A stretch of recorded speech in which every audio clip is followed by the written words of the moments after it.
In the twilight of a world on the brink of transformation, the voices of history echo on the pages of Revelation. The mark of the beast in Revelation 13:16-17 is a shadow that approaches, promising both power and despair. And he causes all, both small and great, rich and poor, free and slave, to receive a mark on their right hand or on their foreheads, and that no one may buy or sell except one who has the mark, or the name of the beast, or the number of his name. The scene is tense, and the inhabitants of the earth live in a state of uncertainty and fear. Among them is a young man named Elias, who, as he observes the turmoil around him, finds himself torn between the hope for a better future and the fear of what the mark may signify. What is at stake is not only his survival, but the very essence of his faith and freedom. The voices whisper seductive promises, but also dark warnings. In Elias's eyes shines a silent determination as he ponders what it truly means to resist the mark of the beast. The dilemma he faces is palpable: to yield or to fight, to conform or to seek the truth. The fate of humanity seems to hang in the balance of his choice. Elias walked through the streets of the city, observing the tired and worried faces that passed by him. It was an ordinary day, but the atmosphere was charged with tension. People murmured about the new order that was approaching, and the fear of the mark of the beast loomed like a dark cloud.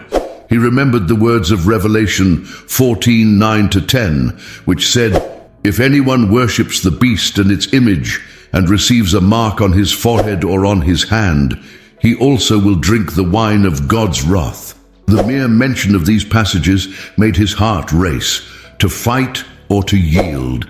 The choice seemed harder with each passing day. "Elias!" The voice of his friend Miriam called him, interrupting his thoughts. "Have you heard about the meeting tonight in the square? They're talking about resistance. We need to go." "Resistance?" he replied, hesitant. "What if they find us? What will they do to us? We can't risk our lives like that." "But if we do nothing, we will be left at the mercy of this tyranny," Miriam insisted, her eyes burning with passion. Elias felt a chill in his stomach. Her words touched him, but fear paralyzed him. As they walked together, the city seemed to vibrate with a strange energy. People gathered in small groups, speaking in hushed tones, as if the simple act of talking could draw the ire of those in power. Elias felt a pang of guilt as he observed the inaction around him. He knew that what was at stake went beyond his own safety. It was the essence of his values, of his faith. "Have you thought about what this mark means for us?" Miriam asked, breaking the silence that enveloped them. "If we accept it, we will be denying everything we believe in." In Galatians 5:1, Paul reminds us, "It is for freedom that Christ has set us free. Stand firm, then, and do not let yourselves be burdened again by a yoke of slavery." Elias looked at the cloudy sky, feeling the weight of his friend's words. The freedom he valued so much was at stake, and the idea of submitting to a system that denied his essence terrified him. But what did this freedom really mean? Doubt followed him like a shadow. At that moment, the young man found himself in an even greater dilemma. The appeal of safety and acceptance was tempting, but the cost could be his soul. "Miriam," he finally said, his voice almost a whisper, "what if resistance costs us everything? What if we are just prolonging the suffering? And what if we do nothing and lose everything anyway?" She replied, with the determination of someone who had already made her own reflections. Elias looked at her, realizing that the struggle was not just his, but that of everyone around him. The choice was approaching, and he needed to find the courage to decide his path. Elias sat on a wooden bench in the square, observing the people around him. The meeting had not yet begun, but the anticipation in the air was palpable. He felt a knot in his stomach, uncertainty consuming him. What would happen if they decided to gather to resist? The government was on high alert, and rumors of arrests and reprisals circulated like fire in dry straw. "Elias, are you okay?" Miriam asked, approaching. She had noticed his silence. We need to be firm. Remember Hebrews 10:23. Let us hold unswervingly to the hope we profess, for he who promised is faithful. Elias's heart tightened. He wanted to believe, but images of people being forcibly taken filled his mind. A part of him wished to rise and scream against the oppressive system, but another part whispered that survival was more important. What if hope leads us to a tragic end? He thought, almost in despair. As the crowd began to gather, Elias sensed that the tension was rising. Some people whispered about the risks, while others spoke about the need to act. He could see fear on many faces, but also a growing determination. If we don't fight now, when will it be? A strong voice echoed. Doubt grew inside him like a storm. Elias remembered Matthew 5:10. Blessed are those who are persecuted because of righteousness, for theirs is the kingdom of heaven. That passage resonated in his thoughts, but the reality was cruel. What did it mean to be persecuted for righteousness when one's very life was at stake? Miriam, sensing his hesitation, took his hand. We are in this together, Elias. We can't let fear paralyze us. Think of Romans 12:21. Do not be overcome by evil, but overcome evil with good. Elias looked around, seeing the determined faces and the expressions marked by struggle. The weight of their choices became ever clearer. Resistance was not just a matter of survival, but an affirmation of his faith and of who he truly was. The dilemma between fighting or surrendering became a deafening scream in his mind. He needed to decide, remain silent or rise up and be the voice of resistance. Elias felt his heart pounding frantically as the tension in the air increased. He looked at Miriam, who was so close, and saw the determination in her eyes. What if something happened to you?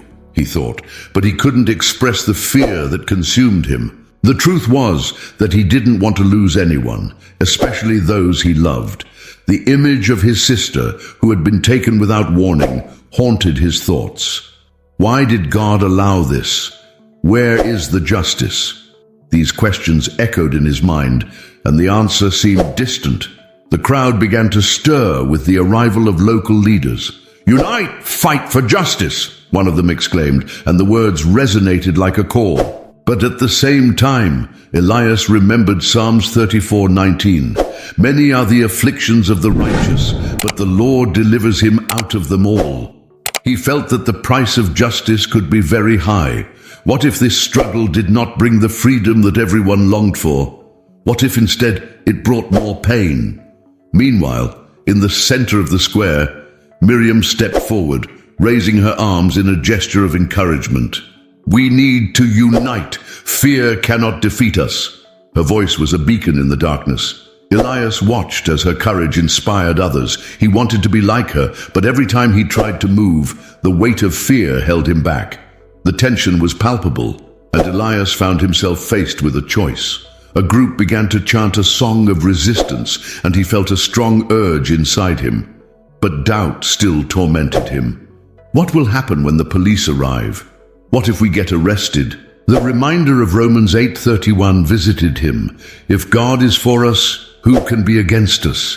But that assurance felt so distant, like a promise that might not be fulfilled. In that decisive moment, he realized that the choice before him was not just a matter of resistance, but also of faith.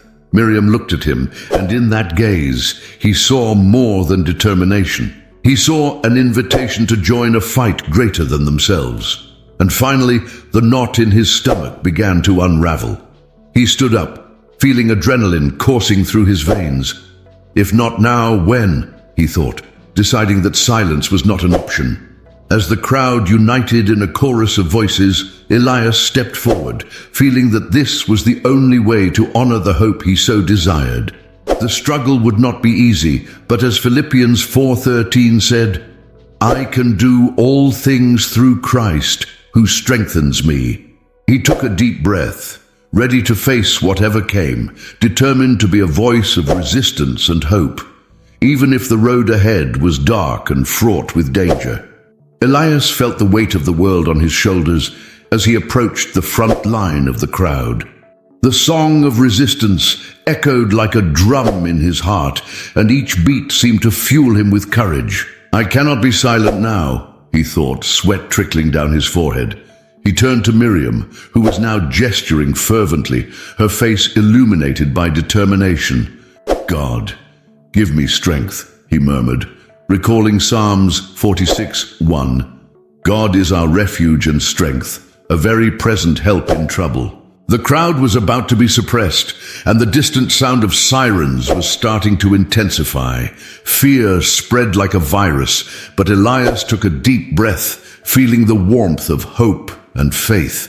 He moved forward, standing beside Miriam, and shouted with all his might, "We are not afraid, we fight for justice." His words became a battle cry, soon echoed by others, forming a thunderous chorus that reverberated through the square. The local leaders began to move, trying to calm the crowd, but it was too late. The flame of resistance had been ignited. Elias realized that his decisive action was not just an act of rebellion, but a declaration of faith. He remembered 2 Timothy 1:7, "For God has not given us a spirit of fear, but of power and of love and of a sound mind." And so, he allowed himself to feel the strength that came from his belief. In that moment, the first consequences began to unfold. The police, in formation, advanced without hesitation, and the sound of shields and batons drew closer. Elias's heart raced, but he did not back down. With Miriam by his side, he felt the tension in the air, and when she looked at him, something changed in her expression. She smiled, a smile that spoke of hope and courage. Her gaze was a reminder that they were not alone. Together, they were an unshakable force. As the police approached, Elias felt adrenaline pulse through his veins. "This is the moment," he thought. He closed his eyes for a moment, remembering that Romans 8:28 says, "And we know that all things work together for good to those who love God." In that instant, doubt dissipated. He was not just fighting for himself, but for all who had suffered, for his sister, and for all those who were still lost. The crowd prepared for resistance, and although the future was uncertain, there was a light in the darkness, the certainty that they were doing what was right. Elias raised his arms, and with a firm voice exclaimed, "We are ready for justice and for love." The clamor of the crowd echoed in response, and the battle for freedom was about to begin. Elias felt the weight of the moment in every fiber of his being. The crowd was united, one pulsating body of determination. As the first confrontations began, he remembered the words of Isaiah 40:31, "But those who wait on the Lord shall renew their strength. They shall mount up with wings like eagles. They shall run and not be weary. They shall walk and not faint." This certainty gave him encouragement, and despite the chaos around him, he saw strength in the unity of everyone present. After hours of tension, the police retreated, and the victory of the resistance resonated like a hymn of freedom, but not without cost. Elias looked around and saw tired, wounded faces, yet still radiant with hope. Miriam, with shining eyes, approached him. "We did it, Elias. We fought and did not back down." Her voice was a mix of relief and triumph. He smiled, but soon the shadow of reality settled in. What would come next? What would happen to those who rose up? Reflecting on the events, Elias realized that the battle was not over. Justice still needed to be pursued, and the struggle would continue. He saw in those struggles the analogy of his own life, and as in Ephesians 6:12, "For we do not wrestle against flesh and blood, but against principalities, against powers, against the rulers of the darkness of this age, against the spiritual hosts of wickedness in the heavenly places." The fight for justice was also a spiritual battle, one that required resilience and faith. The crowd slowly dispersed, but the flame of resistance had been ignited in the souls of everyone there. Elias and Miriam, side by side, vowed to continue the fight for a more just world. Deep in his heart, Elias knew that, regardless of the struggles they would still face, God's goodness and justice would prevail. The lesson was clear. Faith and unity could move mountains, and every step taken toward justice was a step closer to freedom. And so, Elias's story became a testament that, even in darkness, the light of hope would never be extinguished.